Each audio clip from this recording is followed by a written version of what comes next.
كلمتان حبيبتان إلى الرحمن خفيفتان. Cabir radıyallahu anh ayta 731. hadiste men eşittim ne bayta Resulullah Allah'ın elçisi sallallahu aleyhi ve sellem yakul ayta turub İza dakhala raculu baytahu fadakarallaha inde duhulihi ve inde ta'amihi. Bir adam özünün uyuna girgen zamanla hadi girer biz bari bize uyumuza girer biz. Kapıdan girersen öyle pilav diyor. Uyuya girdik pilav diyor. Bola için niye uylarda? Şöyle yok musa da La ilahe illallah ya da Bismillah bizzat sana şöyle ayıp girmek şöyle eskerip girse aşağı gelini de Allah'ını eskerse Gâle şeytanu li ashabihi şeytan uzunu yoldaşlarına ayta da var La mabite lakum ve la aşağı sizge bununla yuhlama yerde yok bununla sizge aşama açtı yok. Şeytanın ağzın ve gitasan, girmeye kilitle salasın. O zaman şeytan girse, aşamada aşasa, toymada toysa, yoklama yerde olsa, uyda bayağı fitneler bolar, sözler bolar, namazlardan hantav bolar, müzikalar, haramzatlar, sebep bulan zatlar bu. Ve izâ dekhala, adam bege girip, felem yazkurillâhe ta'ala. Allah'ın da eskermese inde duhulihi girgen zaman. Gâle şeytan ayta adraktumul mabit. Yoldaşlarına ayta. Okop saçıyor. Sizge bununla farahat yatma yerde buldu. Ve izâ lem yazkurillâhe ta'ala inde ta'amihi. Son aşağı ilinde de garaktır şeytanlar. Onunla da Allah'ın eskermese gâle adraktumul mabit. Aşağı attı bekliyor. Halim çizgi yatma yerde buldu. Aşama yerde buldu.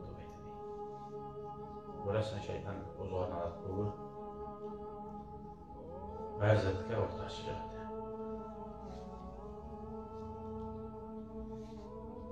Şu bize kalay ne bula daha girgen bulan, mağa müşahit etmeyici, mağa burşov etmeyici, korunmayıcı degen bulan şu Allah'tan hantav eti ocak içindeyle, söz boldura, fitne boldura, ozunla bilmem kuyda zamanın boş yeter, anlaymışsın. Şu girmeden belki sen salavat salar edin, belki Kur'an'ı okur edin, başka zikret edin, yahzatını söyler edin. Şu girmede konşuğa tulları geldi, batara yetti varına söylep çıktı, fitne oldu, kişiler hakkında söyledi. Bari de şu bozukluklu yolların aşkın bulasın ozozuna. Rahat satmılan Allah-u Teala senin nafsini din yolda sağlasın için Peygamber bizge şu zaman uyetken. Kızın Musa'da, ulanın Musa'da, kırdan gelgen zamanlar, yaşlar ola sabikten gelgende de, şu kovadan gelgende de, kızına da girgana boş gelip sunkasını taşıp çay içmeye başlaydı bu. Girgana assalamu aleyküm desin, Araplarda zor, kollana uzat. Bizde kızlar çıksın, salam vermiyor. Bismillah'ın olana ayıtmaya da bilmede bilmiyor. Biz turabız Peygamber'in sünneti yürütmata, bizim büyük oğullar, bu besi varlar, sakal koyuyorlar. Kızlar da, katullar da, katununla, gelinle, ananla, bari bizde oğlama tarafız Peygamber'in sünneti. Yalnız bir oğula yazıp bu için. Anlayın, ha şunu ayıtmalık bulan istabaz. Ayıtmasa şu, katulluğu ayıtma da bilmeyiz. Katun geldi şehirden.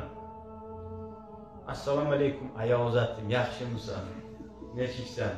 Salam vermek, uya girebilmek, Bismillah de girmek, bizde yürülmeyin.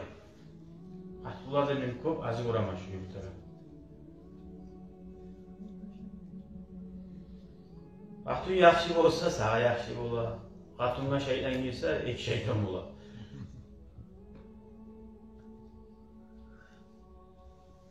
La havle ve la kuvvete illa billah.